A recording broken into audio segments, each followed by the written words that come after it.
जो विद्यार्थी मित्रों धोरण 11 चैप्टर नंबर 1 रसायण विज्ञान की पायानी संकल्पनाओं में આપણે लेक्चर नंबर 1 में આપણા પેમ્પલેટના પ્રશ્ન નંબર 1 થી 4 નો અભ્યાસ કરી ગયા હતા। આજે લેક્ચર નંબર 2 માં પ્રશ્ન નંબર 5 થી આગળ વધીએ તો પ્રશ્ન નંબર 5 નું વિધાન આ રીતનું છે। દ્રવ્યની ભૌતિક અવસ્થાના આધારે દ્રવ્યની ભૌતિક અવસ્થાના આધારે દ્રવ્યનું વર્ગીકરણ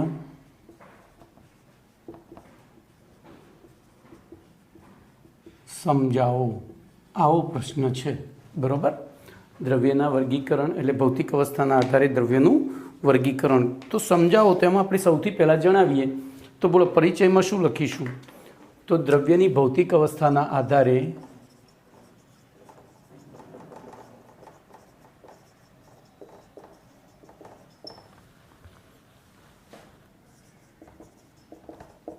દ્રવ્યનું અનુક્રમે 1 ઘન, 2 પ્રવાહી અને 3 વાયુ એમ 3 વિભાગમાં વર્ગીકરણ કરવામાં આવે છે। બરોબર, આપણે આટલું પહેલું સમજાવી દઈશું। હવે વન બાય વન એનું સમજૂતી આપીશું। તો પહેલું એ ઘન દ્રવ્ય અથવા ઘન અવસ્થા ધરાવતું દ્રવ્ય। બોલો, ઘન દ્રવ્ય અથવા ઘન અવસ્થા ધરાવતું દ્રવ્ય। બોલો એમાં શું કરીશું? તો સૌથી પહેલી એની વ્યાખ્યા આપીશું। તો દ્રવ્યના જે જથ્થામાં અથવા તો જે દ્રવ્યના જથ્થામાં અણુ વચ્ચે અતિ પ્રબળ આંતર આણ્વીય આકર્ષણ બળ પ્રવર્તતું હોય,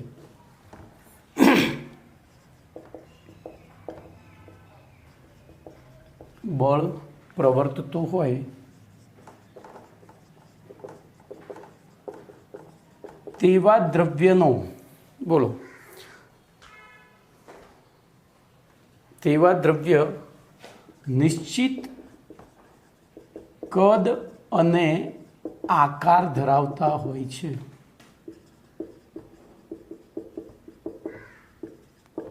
આવા દ્રવ્યોને શું કહે છે? ઘન દ્રવ્ય કહે છે અથવા ઘન અવસ્થા ધરાવતું દ્રવ્ય કહે છે। બોલો, પહેલું પૂરું થઈ ગયું। બરોબર, દાખલા તરીકે તો આપણા દૈનિક જીવનમાં જેટલા પણ ઘન દ્રવ્યો દેખાય છે બધા લખી દેવાનું: લોખંડ, લાકડું, પ્લાસ્ટિક વગેરે। ચલો બીજું, પ્રવાહી દ્રવ્ય। હું હવે બધું નહીં લખું, પ્રવાહી દ્રવ્ય અથવા કરીને તમે શું લખવાનું છે? પ્રવાહી અવસ્થા ધરાવતું દ્રવ્ય। બોલો એમાં શું લખીશું? તો જે દ્રવ્યના જથ્થામાં બોલો અણુ વચ્ચે અતિ પ્રબળ હતું એની જગ્યાએ મધ્યમ પ્રબળ આંતરાણ્વીય આકર્ષણ બળ પ્રવર્તતું હોય તેવા દ્રવ્યનું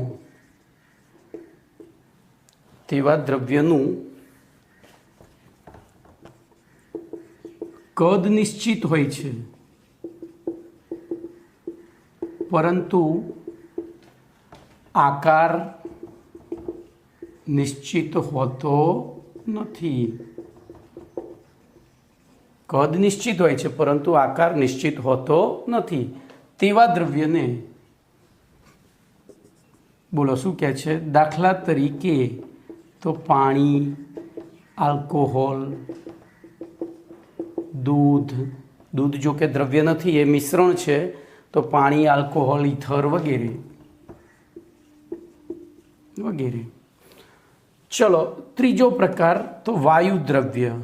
બોલો. તો એક વસ્તુ તૈયાર કરીએ 3 વસ્તુ આવડે એવી છે. જે દ્રવ્યના જથ્થામાં અણુ વચ્ચે, તો જે દ્રવ્યના જથ્થામાં અણુ વચ્ચે અતિ નિર્બળ આકર્ષણ બળ પ્રવર્તતું હોય તેવા દ્રવ્યનું કદ અને આકાર બંને અનિશ્ચિત હોય છે. બંને કેવા હોય છે? અનિશ્ચિત હોય છે. આવા દ્રવ્યને શું કહે છે? વાયુ દ્રવ્ય, અથવા તો દ્રવ્યની આ અવસ્થાને વાયુ અવસ્થા કહે છે. દાખલા તરીકે હવા, ઓક્સિજન વાયુ, નાઇટ્રોજન વાયુ વગેરે. બોલો કમ્પ્લીટ. હવે જોજો આ બેમાંથી એક બીજો શબ્દ નીકળે છે, એ આપણે અહીંયા નોંધ કરીને લખીશું. નોંધ એટલે ખાસ યાદ રાખીને લખવાનું છે. જોજો, આપણે લોખંડના એક ટુકડાને રૂમમાં કોઈ જગ્યાએ મૂક્યો હોય તો એ લોખંડનો ટુકડો ત્યાંના ત્યાં જ રહે છે, ક્યાંય આઘો પાછો થતો નથી. જ્યારે એની જગ્યાએ ડબલું ભરીને પાણી ઢોળ્યું હોય રૂમમાં, જોજો ભરીને નથી મૂકવાનું. લોખંડના ટુકડાને આપણે ક્યાંય ભરીને નથી મૂક્યો, ખુલ્લો જ મૂક્યો હતો. તો ડબલું ભરીને પાણી મૂકીએ, આમ ડબલું ભરીને પાણી એટલે ડબલું લઈ લેવાનું, ખાલી પાણી મૂકવાનું. તો શું થશે? પાણી રૂમના ઢાળ પ્રમાણે પ્રવાહિત થશે. રૂમના ઢાળ પ્રમાણે પ્રવાહિત થશે. એવી રીતે વાયુ, તો અગરબત્તી સળગાવીએ તો અગરબત્તીની સુગંધ એ વાયુ સ્વરૂપ છે. જો ધુમાડો એ વાયુ સ્વરૂપ નથી, એની સુગંધ વાયુ સ્વરૂપ. તો ધુમાડો કોઈ એક જ દિશામાં જતો હશે, ધુમાડો કોઈ એક જ દિશામાં જતો હશે, પણ સુગંધ એ આખા રૂમમાં પ્રસરી જાય છે. તો અહીંયા નોંધ કરીને લખીએ કે દ્રવ્યની પ્રવાહી અને વાયુ અવસ્થા તરલ હોય છે. તરલ એટલે કે ફ્લુઇડ હોય છે, બરાબર? તરલ હોય છે, બરાબર? તો આટલે સુધી લખવાનું છે. હવે ધ્યાન રાખજો,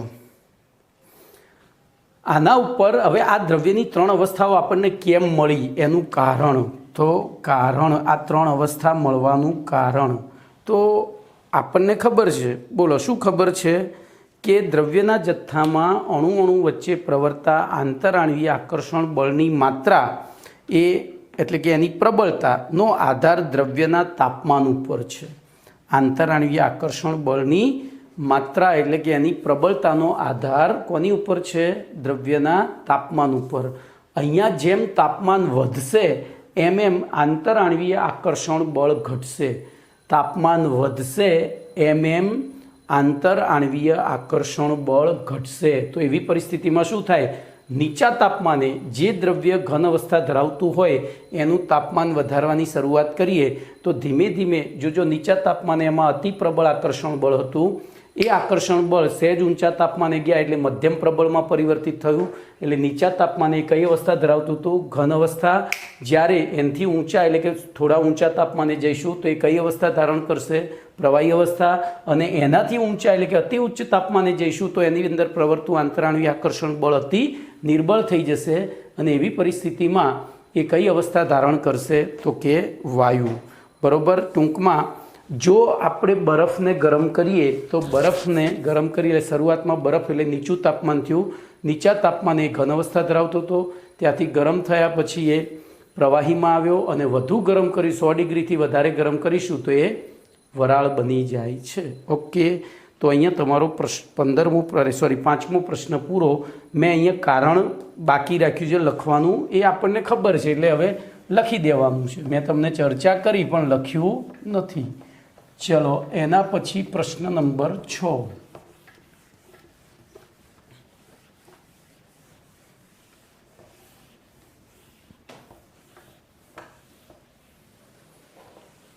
તો પ્રશ્ન નંબર 6 જોઈએ.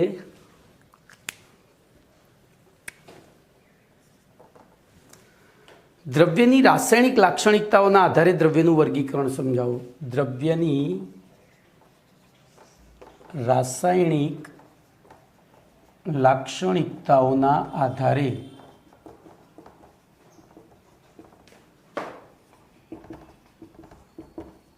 દ્રવ્યનું વર્ગીકરણ ઉદાહરણ આપી સમજાવો. આવો પ્રશ્ન ધારો કે પૂછાય છે, તો હું અહીંયા પ્રશ્નનો જવાબ નહીં લખું, પણ એવો ચાર્ટ બનાવીશ કે તમે એ પ્રમાણે જતા જશો એમ તમારો જવાબ લખાતો જશે. બરાબર. તો દ્રવ્યની રાસાયણિક લાક્ષણિકતાના આધારે મુખ્ય બે પ્રકાર પડે છે. બોલો કયા? ગઈકાલે ભણી ગયા હતા. કયા? તો શુદ્ધ પદાર્થો અને મિશ્રણ. શુદ્ધ પદાર્થ અને મિશ્રણ. એમાં પાછા શુદ્ધ પદાર્થના બે પ્રકાર પડતા હતા. શુદ્ધ પદાર્થના બે પ્રકાર પડતા હતા, તત્વ અને સંયોજન. એવી રીતે મિશ્રણના બે પ્રકાર પડતા હતા, સમાંગ મિશ્રણ, જેને આપણે દ્રાવણ પણ કહીએ છીએ, અને વિસમાંગ મિશ્રણ. કમ્પ્લીટ. તો આ તમારો પરિચય થયો. પહેલો પરિચય આપીને પછી સમજૂતી અપાય. તો બોલો પરિચયમાં શું લખીશું? તો દ્રવ્યની રાસાયણિક લાક્ષણિકતાના આધારે દ્રવ્યના મુખ્ય બે પ્રકાર, અનુક્રમે એક શુદ્ધ પદાર્થ અને બીજું મિશ્રણ, એમ બે વિભાગમાં વર્ગીકરણ કરવામાં આવે છે. જે પૈકી શુદ્ધ પદાર્થનું વર્ગીકરણ તત્વ અને સંયોજનમાં, બરાબર, તત્વ અને સંયોજન એમ બે પેટા પ્રકારમાં વર્ગીકરણ, જ્યારે મિશ્રણનું સમાંગ મિશ્રણ અને વિસમાંગ મિશ્રણ એમ બે પેટા પ્રકારમાં વર્ગીકરણ કરવામાં આવે છે. હવે શુદ્ધ પદાર્થોનું સંઘટન નિશ્ચિત હોય છે. જોજો અહીંયા હવે શુદ્ધ પદાર્થોથી ચાલુ કરીએ તો શુદ્ધ પદાર્થોનું સંઘટન એટલે એમાં રહેલા ઘટક તત્વો કે કણોનું પ્રમાણ. તો શુદ્ધ પદાર્થોનું સંઘટન નિશ્ચિત હોય છે અને શુદ્ધ પદાર્થોના ઘટકોને સાદી ભૌતિક પદ્ધતિઓ દ્વારા અલગ કરી શકાતા નથી. શુદ્ધ પદાર્થોના પેટા પ્રકાર. તો જોજો ફરીથી શુદ્ધ પ્રકાર પદાર્થની મુખ્ય લાક્ષણિકતા શું? તો સંઘટન નિશ્ચિત અને અલગીકરણ શક્ય નથી. બસ આ બે એની લાક્ષણિકતાઓ. જ્યારે મિશ્રણમાં આનથી ઊંધું, સંઘટન અનિશ્ચિત અને અલગીકરણ શક્ય છે. ચોક્કસ પદ્ધતિઓ દ્વારા એનું અલગીકરણ. તો અહીંયા એ લખી દઉં. તો સંઘટન અનિશ્ચિત એટલે કે આપણે જ્યારે જેવું ઈચ્છીએ એવું કરી શકીએ, એમાં આપણી મરજી ચાલે, આમાં કુદરતની મરજી ચાલે. અને અલગીકરણ શક્ય છે. પેલામાં અલગીકરણ શક્ય ન હતું. ચલો તો હવે લાઈન ટુ લાઈન જઈએ. બોલો સૌથી પહેલાં તો આપણે શુદ્ધ પદાર્થોથી શરૂઆત કરી. તો શુદ્ધ પદાર્થોમાં પ્રાથમિક લાક્ષણિકતાઓ આપી દીધી એની કે શુદ્ધ પદાર્થોનું સંઘટન નિશ્ચિત હોય છે અને તેમના ઘટક કણોમાં અલગીકરણ કરી શકાતું નથી. શુદ્ધ પદાર્થોનું અનુક્રમે તત્વ અને સંયોજનમાં વર્ગીકરણ થાય છે. એમાં સૌથી પહેલું આપણે તત્વની વ્યાખ્યા આપીશું. તો તત્વની વ્યાખ્યા એન્ટોની લેવોઇઝર નામના વૈજ્ઞાનિકે આપી હતી. એન્ટોની લેવોઝિયર. કોણે આપી હતી તત્વની વ્યાખ્યા? પ્રશ્ન પૂછાઈ ગયેલો છો. એન્ટોની લેવોઝિયર નામના ફ્રેન્ચ વૈજ્ઞાનિકે આપી હતી. તેમના મત મુજબ જો એમને શું વ્યાખ્યા આપી હતી? એક જ પ્રકારના પરમાણુઓના બનેલા દ્રવ્યને શું કહે છે? એક જ પ્રકારના પરમાણુઓના બનેલા દ્રવ્યને તત્વ કહે છે. બોલો હવે જોજો વ્યાખ્યા આપ્યા પછી તો આની ઉપરથી આપણે એની લાક્ષણિકતાની વાત કરીએ. એક જ પ્રકારના પરમાણુઓના બનેલા દ્રવ્યને જો તત્વ કહેવાતું હોય તો જુદા જુદા તત્વો જુદા જુદા પ્રકારના પરમાણુઓના બનેલા હશે. અને આપણે બીજા પાઠમાં ભણી ગયા છીએ કે જુદા જુદા પરમાણુઓના ગુણધર્મો કેવા છે? જુદા જુદા. તેથી બોલો અહીંયા બીજું શું લખાય? તો જુદા જુદા તત્વો જુદા જુદા પરમાણુઓના બનેલા છે. બરાબર. આથી દરેક તત્વના ગુણધર્મો જુદા અને એકબીજામાં એ તત્વોના ગુણધર્મોમાં તે જે બીજા તત્વોના ગુણધર્મોમાં જોવા મળતા નથી. તો લાક્ષણિકતામાં લખીશું દરેક તત્વ જુદા જુદા પરમાણુનું બનેલું હોય છે.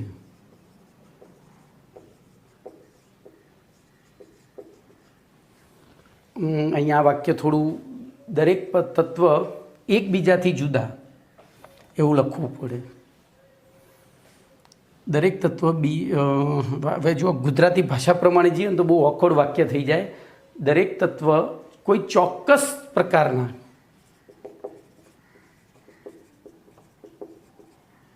પ્રકારના પરમાણુનું બનેલું હોય છે અને જુદા જુદા પરમાણુઓના ગુણધર્મો જુદા જુદા હોય છે. આથી દરેક તત્વના ગુણધર્મો ચોક્કસ અને લાક્ષણિક હોય છે. લાક્ષણિક હોય છે એટલે કે બીજા તત્વથી જુદા જ હોય છે. બરોબર. દાખલા તરીકે બોલો, અહીંયા તત્વની વ્યાખ્યામાં આપણે શું આપીશું? તો સોડિયમ ધાતુ, એ ધાતુમાં સોડિયમના ઘણા બધા પરમાણુઓ ભેગા મળીને ધાતુ બનાવીશ. તો સોડિયમ તો બધી જ ધાતુઓ. પછી દ્વિપરમાણુક અણુઓ, દ્વિપરમાણુક વાયુઓ, આ એના ઉદાહરણ છે. જો મેં સાર્વત્રિક ઉદાહરણ આપ્યા, ચોપડી પ્રમાણે 2-4 ઉદાહરણની જરૂર નથી. તો બધી જ ધાતુઓ અને દ્વિપરમાણુક અણુઓ એ તત્વના ઉદાહરણ છે, જેમ કે H2O2, N2, carbon, oxygen, hydrogen, sodium વગેરે. ચલો હવે વાત કરીશું સંયોજનની. બોલો, સંયોજનની વ્યાખ્યા શું થશે? તો 2 કે તેથી વધારે, 2 કે તેથી વધુ જુદા જુદા તત્વના પરમાણુ અથવા તો જુદા જુદા પ્રકારના પરમાણુ એકબીજા સાથે રાસાયણિક સંયોગીકરણના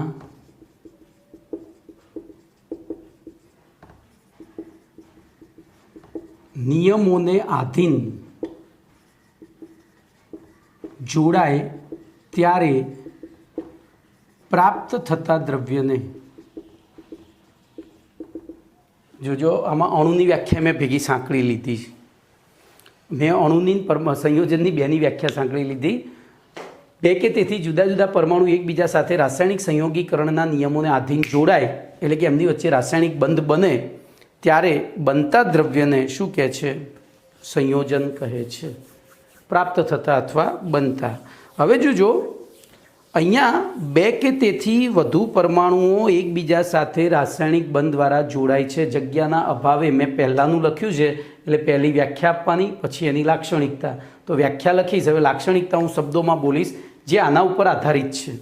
તો સંયોજનના નિર્માણમાં 2 કે તેથી વધુ જુદા જુદા તત્વના પરમાણુ એકબીજા સાથે રાસાયણિક બંધ દ્વારા જોડાય ત્યારે તે પરમાણુઓ પોતાની રાસાયણિક લાક્ષણિકતાઓ ગુમાવે છે. આપણે બીજા પાઠમાં ઓલરેડી શીખી ગયા છીએ. દાખલા તરીકે એકલું સોડિયમ વ્યક્તિને ખવડાવવામાં આવે તો માણસનું મૃત્યુ થાય, એકલું ક્લોરિન ખવડાવવામાં આવે તો પણ મૃત્યુ થાય, અથવા તો બીમાર પડે. વધારે માત્રામાં ખાવ તો મૃત્યુ થાય, અને ઓછી માત્રામાં હોય તો કોઈક નુકસાનકારક બીમારી થાય. પણ બંનેને ભેગા કરીને આપણે રોજ સાંજ પડે 5 ગ્રામ જેટલું મીઠું ખાઈ જતા હોય છે. એનો મતલબ એવો થયો કે સોડિયમ ને ક્લોરિન અલગ અલગ હતા, ત્યારે એમના ગુણધર્મો જુદા હતા, પણ એકબીજા સાથે જોડાયા, રાસાયણિક બંધ દ્વારા જોડાયા, રાસાયણિક સંયોગીકરણના નિયમોને આધીન જોડાયા, ત્યારે જોડાયા પછી એમના ગુણધર્મો શું થઈ ગયા? બદલાઈ ગયા છે. તો બોલો, લાક્ષણિકતામાં શું લખીશું? 2 કે તેથી વધારે તત્વોના પરમાણુ એકબીજા સાથે રાસાયણિક બંધ દ્વારા જોડાઈ અને સંયોજનનું નિર્માણ કરે ત્યારે તે પરમાણુઓ પોતપોતાની રાસાયણિક લાક્ષણિકતાઓ કે ગુણધર્મો ગુમાવે છે અને નવી રાસાયણિક લાક્ષણિકતાઓ કે ગુણધર્મો ધારણ કરે છે. એટલે કે નવા લાક્ષણિકતા કે ગુણધર્મો ધરાવતા અણુનું નિર્માણ કરે છે. એવા અણુઓના સમૂહને સંયોજન કહે છે. બોલો, કમ્પ્લીટ. તો આપણે 2 રીતે અહીંયા લાક્ષણિકતાના સંદર્ભમાં, અને પહેલી તો વ્યાખ્યા અને પછી એની લાક્ષણિકતાઓના સંદર્ભમાં પણ, એટલે કે ટૂંકમાં 2 મુદ્દામાં વ્યાખ્યા જ આપવાની છે. ચલો, દાખલા તરીકે હાઇડ્રોજન અને ઓક્સિજન, મેં હાલ આપ્યું ઉદાહરણ ચાલે, સોડિયમ અને ક્લોરિન, પછી હાઇડ્રોજન અને ઓક્સિજન. તો હાઇડ્રોજન અને ઓક્સિજન એમાં હાઇડ્રોજન દહનશીલ છે, ઓક્સિજન દહન પોષક છે. એટલે જો બે ભેગા થાય તો સળગી શકે, પણ અહીંયા જોડાયા પછી એમાંથી પાણી બન્યું, તો પાણી તો ઉલટાનું શું કરે છે? અગ્નિશામક છે. પાણી તો ઉલટાનું કેવું છે? અગ્નિશામક. તો એક દહનશીલ હતો, એક દહન પોષક હતો, અને એમાંથી જે ફાઇનલી H2O બન્યું એ કેવું મળ્યું? અગ્નિશામક. બરાબર.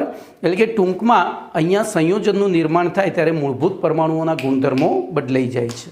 ચલો એના પછી અહીંયા દાખલા તરીકે લખવાનું થાય તો દાખલા તરીકે H2O, NaCl બધા ગણાય છે. બરાબર. ચલો એના પછી વાત કરીશું સમાંગ મિશ્રણ. તો બે કે તેથી જોજો તત્વમાંથી સંયોજન બને, સંયોજનમાંથી મિશ્રણ અને વિસમાંગ મિશ્રણ બને. તત્વ એટલે એક જ પ્રકારના પરમાણુઓનું બનેલું દ્રવ્ય. પછી સંયોજન એટલે એકથી વધુ પ્રકારના પરમાણુઓના રાસાયણિક જોડાણ દ્વારા બનતું દ્રવ્ય. રાસાયણિક જોડાણ દ્વારા. જો રાસાયણિક જોડાણ દ્વારા એ બને તો એ સંયોજન કહેવાય. બરાબર. પણ રાસાયણિક જોડાણ ના થાય અને ખાલી મિશ્રણ થાય તો તત્વોનું કે સંયોજનનું મિશ્રણ થાય. બરાબર. એકથી વધારે પ્રકારના તત્વો, દાખલા તરીકે હું આપણું સ્ટેનલેસ સ્ટીલ લઉં તો સ્ટેનલેસ સ્ટીલ એ એક આ પ્રકારનું મિશ્રણ છે, કારણ કે સ્ટેનલેસ સ્ટીલ એ આક્રોની, આયન, કોબાલ્ટ અને નિકલ 3 ધાતુઓનું મિશ્રણ છે. હવે મેં અહીંયા ઉદાહરણ લખ્યું એ પ્રમાણે બધી જ ધાતુઓ એ તાત્વિક સ્વરૂપ ધરાવે છે. તો એ 3 તત્વોનું મિશ્રણ થયું. જ્યારે આપણો શરબત, તો શરબતમાં પાણી, મીઠું, પછી લીંબુ. તો જો પાણી H2O, મીઠું NaCl અને લીંબુમાં સાઇટ્રિક એસિડ, તો એ 3 સંયોજનો છે. તો એના મિશ્રણથી પણ આપણને મિશ્રણ પ્રાપ્ત થાય છે. તો આપણે પહેલી મિશ્રણની વ્યાખ્યા આપીશું. જેમ અહીંયા શુદ્ધ પદાર્થની વ્યાખ્યા આપી હતી એમ હવે પહેલી મિશ્રણની વ્યાખ્યા આપીશું. તો બોલો વ્યાખ્યામાં શું લખીશું? બે કે તેથી વધુ તાત્વિક દ્રવ્ય. જો અહીંયા ચોપડીમાં બધું લખેલું હોય એવું જરૂરી નથી, પણ આપણે સમજવા બેઠા હોય ત્યારે બધું સમજવું જરૂરી છે. તો બે કે તેથી વધુ જુદા જુદા પ્રકારના તાત્વિક દ્રવ્ય અથવા બે કે તેથી વધુ જુદા જુદા પ્રકારના સંયોજનો, બરાબર, ને મિશ્ર કરતાં મળતું નવું દ્રવ્ય જો મૂળ તાત્વિક દ્રવ્ય અથવા તો સંયોજન જેવા જ ગુણધર્મો જાળવી રાખતું હોય એમાં, એટલે કે એમાં ઘટક જે મિશ્ર થતા ઘટકો છે પોતાના ગુણધર્મો જાળવી રાખતા હોય. જોજો અહીંયા ગુણધર્મો બદલાઈ જતા હતા, બે તત્વો ભેગા થતા હતા, અહીંયા તો ગુણધર્મો બદલાઈ જતા હતા. પણ જો એ બે ભેગા થઈને પોતાના ગુણધર્મો જાળવી રાખે અથવા બે સંયોજનો ભેગા થઈને પોતાના ગુણધર્મો જાળવી રાખે, બરાબર, તો તેવા દ્રવ્યને કેટલીક વાર જોજો રાસાયણિક ગુણધર્મો જાળવી રાખે છે, પણ કેટલીક વાર ભૌતિક ગુણધર્મો બદલાઈ જાય છે. જેમ કે રંગ બદલાય, ગંધ બદલાય, સ્વાદ બદલાય, બરાબર, રંગ, ગંધ, સ્વાદ, આ અવસ્થા, આ બધું બદલાય, આ બધા ભૌતિક ગુણધર્મો છે. તો મૂળ આપણે તો રાસાયણિક ગુણધર્મોથી લેવા દેવા છે. રાસાયણિક ગુણધર્મો જો જાળવી રાખતા હોય તો તેવા મિશ્રણને શું કહે છે? તેવા દ્રવ્યને મિશ્રણ કહે છે. બોલો પહેલી વ્યાખ્યામાં શું લખીશું? વ્યાખ્યામાં શું લખીશું? બોલો હેડો.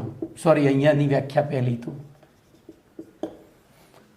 તો બે કે તેથી વધુ પ્રકારના તાત્વિક દ્રવ્ય અથવા તો સંયોજન એકબીજા સાથે મિશ્ર કરવામાં આવે ત્યારે બનતું નવું દ્રવ્યમાં જો તે મિશ્ર થતા ઘટકો એટલે કે તત્વો અથવા તો સંયોજનો પોતાની રાસાયણિક લાક્ષણિકતાઓ જાળવી રાખતા હોય, પોતાની રાસાયણિક લાક્ષણિકતાઓ જાળવી રાખતા હોય તો એવા દ્રવ્યને પ્રાપ્ત થતા એવા દ્રવ્યને મિશ્રણ કહે છે. હવે મિશ્રણની લાક્ષણિકતાઓમાં આપણે અહીંયા પહેલેથી જ ચર્ચા કરી દીધી છે કે મિશ્રણમાં ઘટક દ્રવ્યોનું અથવા તો ઘટક કણોનું સંઘટન અનિશ્ચિત હોય છે. આપણે ઈચ્છીએ એટલું કરી શકીએ છીએ અને તેમનું અલગીકરણ શક્ય છે. તેનું બે પ્રકારમાં સમાંગ અને વિસમાંગ એમ બે પ્રકારમાં વર્ગીકરણ થાય છે. હવે ટાઇટલ આપીશું સમાંગ મિશ્રણ. હવે ટાઇટલ આપીશું સમાંગ મિશ્રણ. તો સમાંગ મિશ્રણની વ્યાખ્યા આપીશું. તો જે મિશ્રણમાં મિશ્ર થતા બે કે તેથી વધુ ઘટક પદાર્થો મિશ્ર થયા પછી એક સમાન ભૌતિક અવસ્થા, જોજો એક સમાન ભૌતિક અવસ્થા ધારણ કરતા હોય, એટલે કે બધાએ કાં તો ઘન બની જાય, કાં તો બધા જ પ્રવાહી બની જાય, કાં તો બધા જ વાયુ બની જાય. દાખલા તરીકે એક ઉદાહરણ આપું, આપણે શરબત બનાવીએ છીએ તો શરબતમાં જો તો લીંબુનો રસ પ્રવાહી છે, પાણી પ્રવાહી છે, પણ મીઠું અને ખાંડ ઘન છે. પણ બધાને મિશ્ર કર્યા પછી મીઠું અને ખાંડ પણ કઈ અવસ્થા ધારણ કરી લે છે? જલીય દ્રાવણ અવસ્થા, જેને પ્રવાહી અવસ્થાની ઇક્વિવેલન્ટ તુલ્ય કહેવાય. તો અહીંયા જો જે મિશ્રણમાં મિશ્ર થતા ઘટક દ્રવ્યો મિશ્ર થયા પછી એક સમાન ભૌતિક અવસ્થા ધારણ કરતા હોય, બરોબર, અને તેવા મિશ્રણના સમગ્ર ઘનમાં, ઘનફળમાં એટલે કે કદમાં, એવા મિશ્રણના સમગ્ર ઘનફળ અથવા તો કદમાં તેમનું ગુણધર્મો એક સમાન હોય, તેમના ગુણધર્મો એક સમાન હોય તો તેવા મિશ્રણને સમાંગ મિશ્રણ કહે છે. ફરીથી ભાઈ બોલો, મિશ્રણની વ્યાખ્યા શું થાય? તો બે કે તેથી વધુ તાત્વિક દ્રવ્યો અથવા તો બે કે તેથી વધુ જુદા જુદા સંયોજનો, અહીંયા જુદા જુદા જ લખવાનું બંનેમાં, ને મિશ્ર કરવામાં આવે ત્યારે બોલો મિશ્રણની વ્યાખ્યામાં શું થાય? તો પ્રાપ્ત થતા દ્રવ્યમાં જો મિશ્ર થતા ઘટક કણો પોતાના રાસાયણિક ગુણધર્મોને જાળવી રાખતા હોય પરંતુ ભૌતિક ગુણધર્મોમાં ક્યાંક ફેરફાર થતો હોય તો તેવા પ્રાપ્ત થતા તેવા દ્રવ્યને મિશ્રણ કહે છે. મિશ્રણમાં ઘટક દ્રવ્યોનું સંઘટન અનિશ્ચિત હોય છે અને તેમનું અલગીકરણ શક્ય છે. હવે એના બે પ્રકાર પડે છે, સમાંગ મિશ્રણ અને વિસમાંગ મિશ્રણ. તો પહેલી વ્યાખ્યા લખી, સમાંગ મિશ્રણની શું લખી? તો બે કે તેથી વધુ સંયોજનને મિશ્ર કરતાં મળતું દ્રવ્ય કે જેમાં મિશ્ર થતા સંયોજનોની જોજો ભૌતિક અવસ્થા એક સમાન થઈ જતી હોય, ભૌતિક અવસ્થા એક સમાન થઈ જતી હોય એટલે કે એક સમાન ભૌતિક અવસ્થા ધારણ કરતા હોય અને મિશ્રણના સમગ્ર કદમાં દ્રવ્યના ગુણધર્મો એક સમાન હોય, બરોબર. તો આવા મિશ્રણને સમાંગ મિશ્રણ કહે છે. દાખલા તરીકે શરબત, ઉદાહરણ તરીકે શરબત. વ્યાખ્યા અને લાક્ષણિકતા, બોલો વ્યાખ્યામાં શું લખીશું? તો સમગ્ર ઘનફળમાં અથવા તો એક સમાન ભૌતિક અવસ્થા ધારણ કરતા હોય તો એને સમાંગ મિશ્રણ. અને રાસાયણિક બીજી લાક્ષણિકતામાં શું લખીશું? તો સમગ્ર ઘનફળમાં એમના ગુણધર્મો રાસાયણિક અને ભૌતિક ગુણધર્મો એક સમાન થઈ જાય છે. ચલો વિસમાંગ મિશ્રણ. હવે અહીંયા એક બીજી લાક્ષણિકતા લખવાની છે જે ચોપડીમાં નથી પણ મહત્વની છે. તો સમાંગ મિશ્રણમાં મિશ્ર થયા બાદ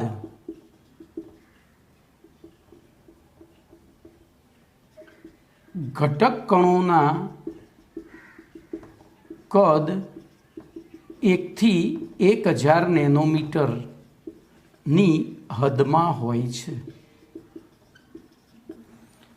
મિશ્ર થયા બાદ ઘટક કણોના કદ 1 નેનોમીટરથી વધુ અને કમ્પ્લીટ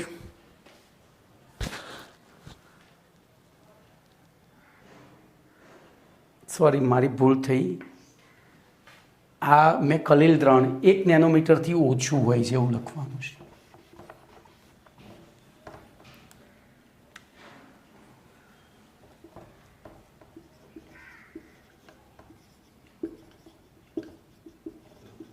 પરંતુ જો આ કદ 1 નેનોમીટરથી વધારે અને 1000 નેનોમીટરથી ઓછું હોય તો એને કલીલ દ્રાવણ કહે છે. શું કહે છે? કલીલ દ્રાવણ. તો છેલ્લે વધારાની એક વ્યાખ્યા આપી દેવાની, કલીલ દ્રાવણ, બરોબર. સમાંગ મિશ્રણમાં પાછા કલીલ દ્રાવણ, આમ તો કલીલ દ્રાવણ એક વિસમાંગ પ્રણાલી જ છે, બરોબર. એને આપણે 12મા ધોરણમાં ડિટેલમાં ભણીશું. ચલો કલીલ પ્રણાલીના ઉદાહરણમાં જોજો, અહીંયા આ નવું વસ્તુ ચાલુ થઈ, આની લાક્ષણિકતા છે. બોલો સમાંગ મિશ્રણની લાક્ષણિકતા શું છે? તો એમાં મિશ્ર થયા પછી ઘટક કણોના કદ કેટલા થઈ જાય છે? 1 નેનોમીટર કરતાં ઓછા. પણ જો એ કદ 1 નેનોમીટરથી વધારે અને 1000 નેનોમીટરથી ઓછું હોય તો એવા મિશ્રણને કલીલ મિશ્રણ કહેવાય અથવા તો કલીલ દ્રાવણ કહેવાય. કલીલ દ્રાવણનું ઉદાહરણ છે દૂધ, બરોબર. ચલો, અને કલીલ દ્રાવણ વાસ્તવમાં એક વિસમાંગ પ્રણાલી છે. જોજો, હવે સમાંગ પ્રણાલીમાં સમગ્ર પ્રણાલીમાં બધા જ પ્રણાલીના ગુણધર્મો એક સમાન હોય છે. આથી મિશ્રિત ઘટકો એકબીજાથી નિશ્ચિત હદરેખા વડે અલગ કરી શકાતા નથી. અહીંયા એમને આપણે હદરેખાથી અલગ ના કરી શકીએ પણ ચોક્કસ પદ્ધતિથી અલગીકરણ કરી શકાય છે. એના પછી વિસમાંગ મિશ્રણ. બોલો વિસમાંગ મિશ્રણની વ્યાખ્યા જો સમાંગ મિશ્રણની આવડે તો આવડી જ જાય. શું લખશું? તો જે મિશ્રણમાં મિશ્ર થતા એકથી વધુ પ્રકારના એટલે કે બે કે તેથી વધુ પ્રકારના ઘટકો મિશ્ર થયા પછી પણ પોતપોતાની ભૌતિક અવસ્થા જાળવી રાખતા હોય. અહીંયા એક સમાન ભૌતિક અવસ્થા ધારણ કરતા હતા, અહીંયા પોતપોતાની ભૌતિક અવસ્થા જાળવી રાખતા હોય. પોતપોતાની ભૌતિક અવસ્થા જાળવી રાખતા હોય તો તેવા મિશ્રણના સમગ્ર દ્રવ્યમાં ગુણધર્મો સમાન હોતા નથી. આવા મિશ્રણને વિસમાંગ મિશ્રણ કહે છે. આવા મિશ્રણને વિસમાંગ મિશ્રણ કહે છે. અને વિસમાંગ મિશ્રણમાં મિશ્ર થતા પદાર્થોને એક ચોક્કસ હદ રેખા વડે અલગ પારખી શકાય. દાખલા તરીકે પાણી અને રેતીનું મિશ્રણ, પાણી પ્લસ રેતી. તો શું થશે? તમે સ્ટરિંગ કરશો ત્યાં સુધી ડોળું પાણી મળશે, પણ મૂકી રાખશો તો એ બે અલગ પડી જશે. રેતી નીચે, પાણી ઉપર.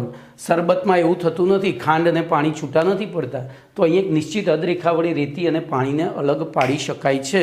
તો આ થયું વિસમાંગ મિશ્રણ. બોલો કમ્પ્લીટ. ચલો, તો અહીંયા તમારો છઠ્ઠો પ્રશ્ન પણ પૂરો થયો. તો વિસમાંગ મિશ્રણના ઉદાહરણમાં તમે NaCl અને Fe પાવડર, પછી માટી અને મીઠું એટલે કે NaCl અને બીજું શું લખી શકાય? બોલો, NaCl અને રેતી. ચલો, એના પછી દ્રવ્યના ગુણધર્મોના પ્રકાર ઉદાહરણ આપી સમજાવું. જો પ્રશ્નને બરાબર સમજજો એટલે ખબર પડી જાય.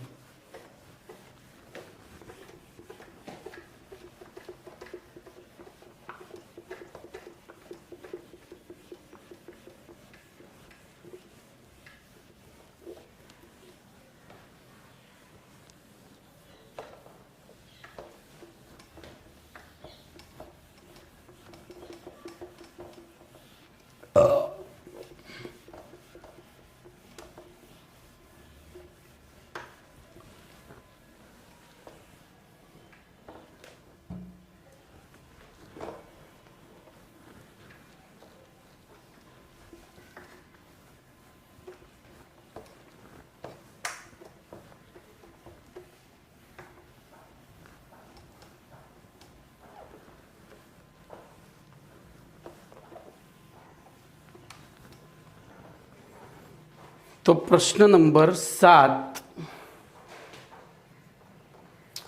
દ્રવ્યના ગુણધર્મોના પ્રકાર. દ્રવ્યના ગુણધર્મોના પ્રકાર ઉદાહરણ આપી સમજાવો.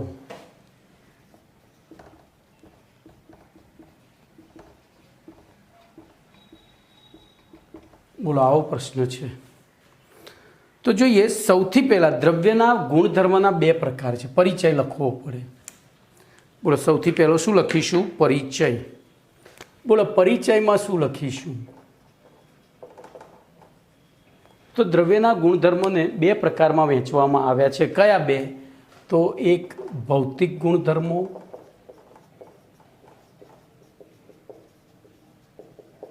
અને બી રાસાયણિક ગુણધર્મો.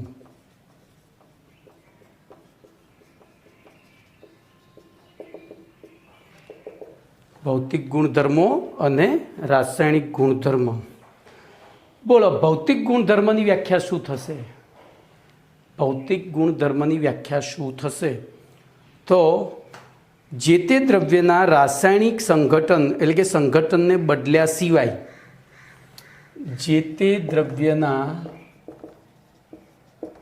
સંઘટનને બદલ્યા સિવાય એટલે કે એના બંધારણમાં કોઈ પણ પ્રકારનો ફેરફાર કર્યા સિવાય, અથવા દ્રવ્યની ઓળખ બદલ્યા સિવાય એટલે કે બદલ્યા સિવાય આપણી 5 ઇન્દ્રિયો વડે, આપણી 5 ઇન્દ્રિય.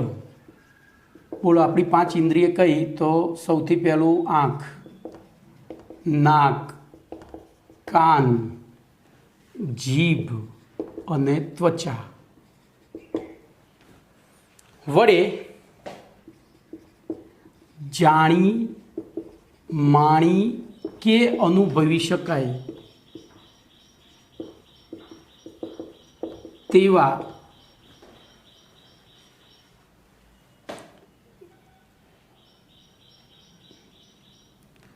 દ્રવ્યના લક્ષણોને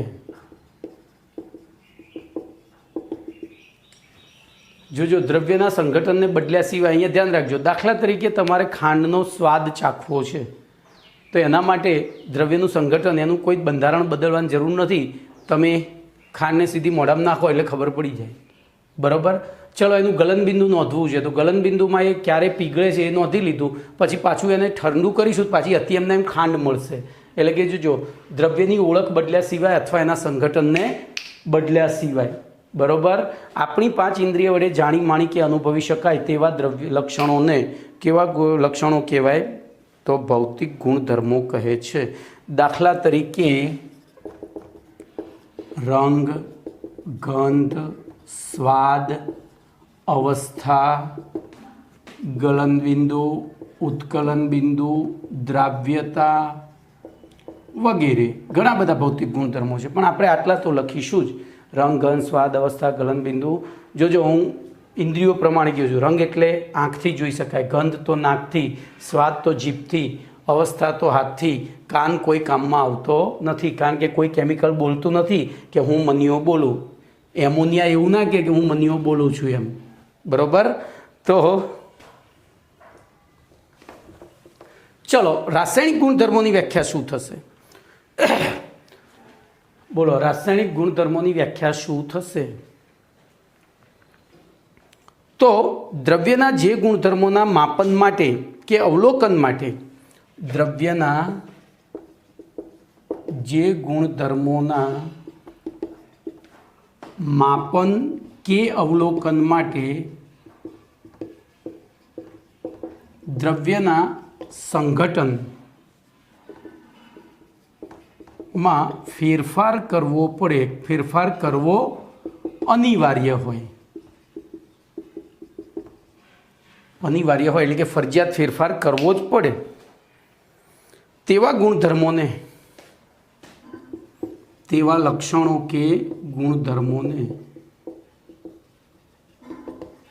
બોલો શું કહે છે? રાસાયણિક ગુણધર્મો કહે છે. રાસાયણિક ગુણધર્મોમાં એસિડિકતા, દાખલા તરીકે એસિડિક પ્રબળતા અથવા એસિડિકતા, બેઝિક પ્રબળતા, ઓક્સિડેશન કરતા તરીકેની ક્ષમતા, રિડક્શન કરતા તરીકેની ક્ષમતા વગેરે. બરાબર? ઓક્સિડેશન કરતા તરીકેની ક્ષમતા, રિડક્શન કરતા તરીકે, આ બધું આપણે ક્યાં ભણ્યા હતા? 3જા પાઠમાં. તત્વો કયા રાસાયણિક ગુણધર્મોમાં આવર્તન દર્શાવે છે હતો એક નાનો પ્રશ્ન, તો એમાં આવી ગયું હતું. તો અહીંયા તમારો પ્રશ્ન નંબર 7 પણ પૂરો. હવે 8મો પ્રશ્ન છે, એકમ એટલે શું? એસઆઈ એકમ પદ્ધતિનો વિકાસ જણાવો. જોજો, હવે આ જે બધા પ્રશ્નો છે એમાંથી આખી થિયરી રેર કેસમાં પૂછાતી હોય, પણ હું મારી પરીક્ષામાં પૂછું છું એ પહેલાં કહી દઉં, કારણ કે મારે તમને બધું શીખવાડવું પડે. પછી પૂછવાવાળો જે પૂછે, પણ રેર એટલે બહુ ભાગ્યે પૂછાતી હોય છે, એમાંથી એસક્યુ વધારે પૂછાતો હોય છે. તો આપણો આગળનો પ્રશ્ન છે, એકમ એટલે શું?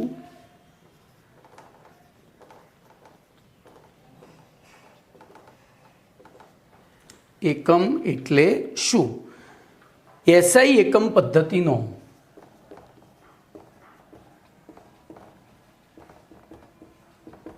વિકાસ જણાવો. એટલે કે એસઆઈ એકમ પદ્ધતિ કેવી રીતે વિકસી તે આપણે જણાવવાની છે. તો સૌથી પહેલાં એકમની વ્યાખ્યા આપીશું. બોલો, વ્યાખ્યામાં શું લખીશું?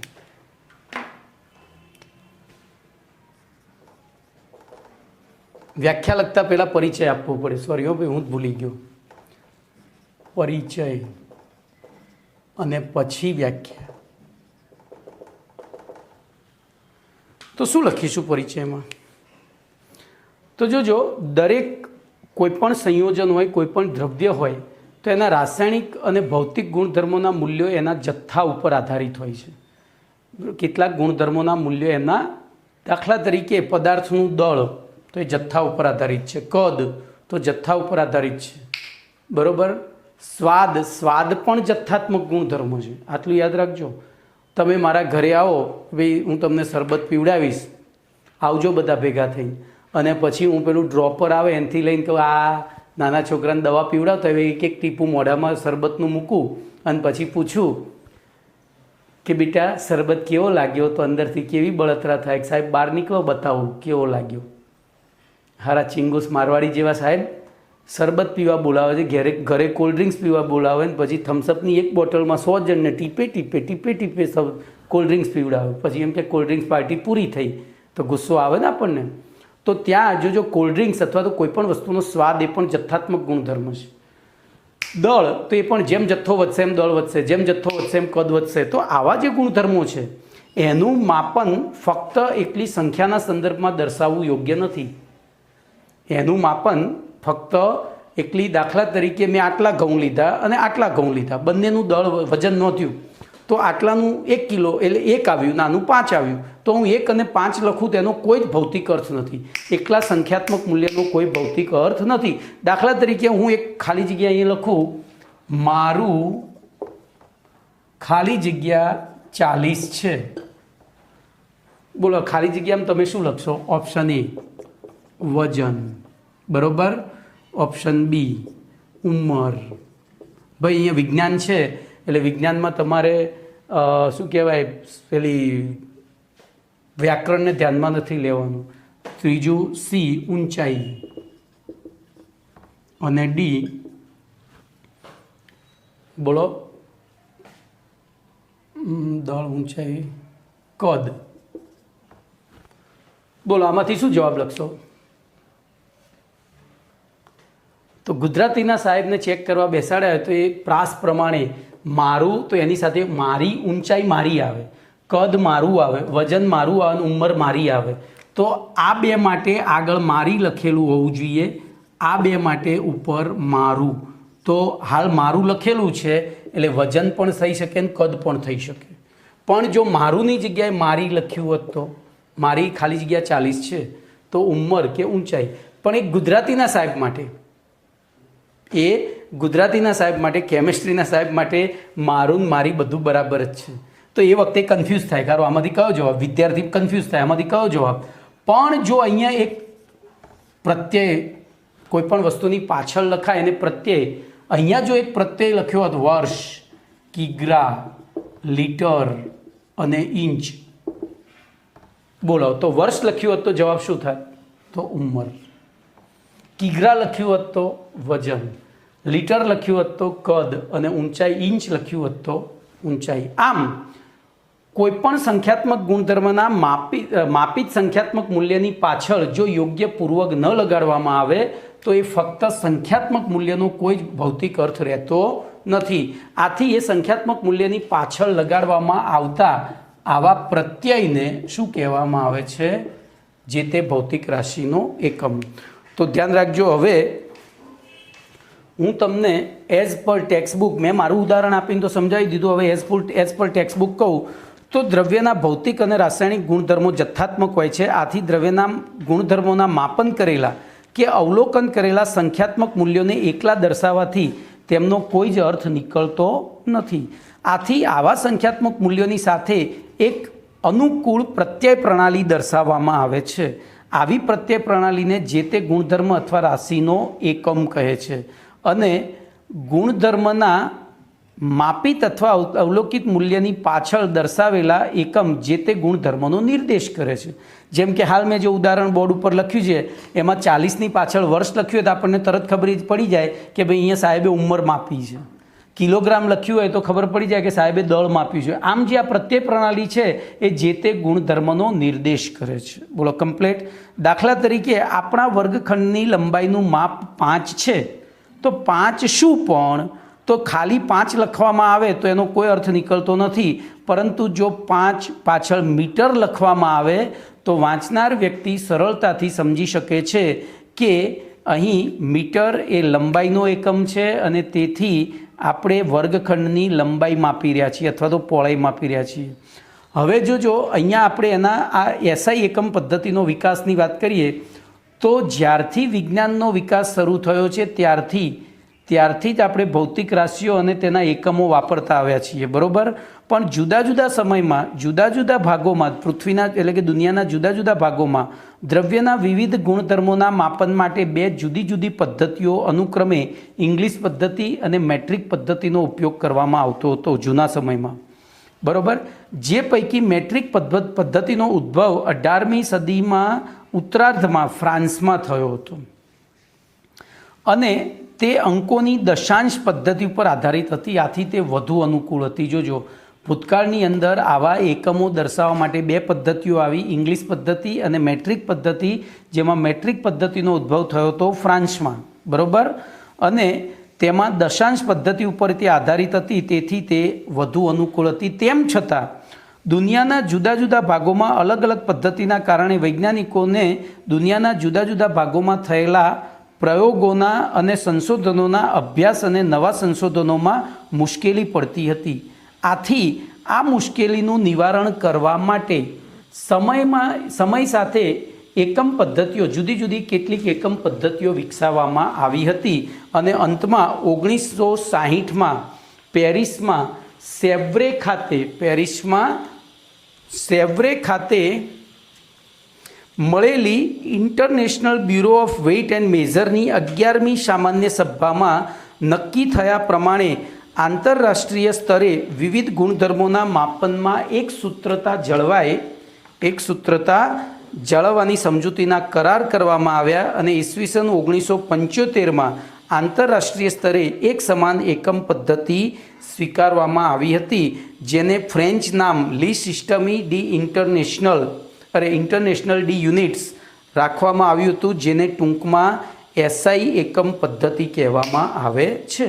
અને એસઆઈ એકમ પદ્ધતિમાં ગુણધર્મના ગુણક અને ઉપગુણક સ્વરૂપ ધરાવતા સંખ્યાત્મક ગુણધર્મના મૂલ્યને દર્શાવવા માટે ગુણક અને ઉપગુણક, જોજો, ગુણધર્મના ગુણક અને ઉપગુણક સ્વરૂપ ધરાવતા સંખ્યાત્મક મૂલ્યને દર્શાવવા માટે યોગ્ય પૂર્વકનો ઉપયોગ કરવાની પણ છૂટ આપવામાં આવી છે. એ યોગ્ય પૂર્વક એટલે શું? આપણે ઓલરેડી બીજા પાઠના દાખલામાં ભણી ગયા હતા. 10ની, જોજો, લંબાઈનો એકમ મીટર છે, પણ લંબાઈ ખૂબ જ ટૂંકી હોય, દાખલા તરીકે 10⁻9 મીટરની રેન્જમાં હોય, તો ત્યાં આપણે 10⁻9 મીટરને ભેગું કરીને શું લખતા હતા? નેનોમીટર. તો એ પૂર્વક થયું. એવી રીતે 10⁻12 હોય તો પિકોમીટર, બરાબર. તો આ થયો તમારો 8મો પ્રશ્ન. ભાઈ, બીજો જે ભાગ છે ઇતિહાસ, એ તમારે ગોખવો પડશે, આટલું યાદ રાખજો. તો આજનું લેક્ચર અહીંયા વિરામ આપીએ છીએ, પ્રશ્ન નંબર 8 સુધી ચલાવીને, બરાબર. Okay, done.